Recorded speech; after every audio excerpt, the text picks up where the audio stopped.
There's always someone that claps too long. Okay, so let's start by graphing f double prime. Well, first we need to identify this is f prime. So we just need to graph one more derivative. So we have a zero slope here, a zero slope here, and a zero slope here. Okay, it's going down, which means it's below the x-axis. It's going up, so it's above the x-axis. Oops, something like this. It's going down, below the x-axis, and then it goes up. Something like this should be f double prime. Okay, let's go back and do the harder part, which would be f. So looking at this black one, the original, which would be f prime, we need to go back and find f. So we see right here that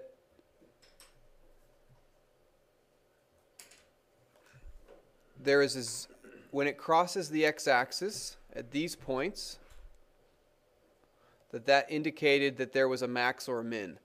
So because we're going down and then, because we're above the x-axis and above the x-axis, that means it went up to up, which is a very rare situation. So I'll just draw it down here so I have more space. So it goes up to up, but there's a zero slope. So it goes up to up. And then right here, this is above the x-axis, so it's still going up, and then below the x-axis, so it goes down. So right there, there's a zero slope. Above, going up above the x-axis, and then goes below the x-axis, so the slope is negative. And then right here, it has zero slope again. It's a very weird graph, but that is something around, that's f, and in blue we have f double prime.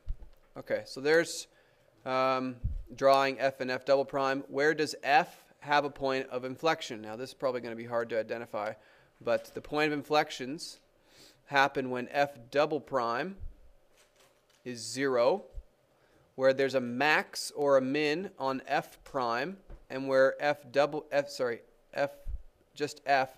has a change in concavity. So it should be right there. And then where I'm mixing myself up here, f double prime has zero slope, x-intercept, where f prime has a minimum and a point of inflection on f. F double prime 0, a minimum on f prime, and a point of inflection on f right there.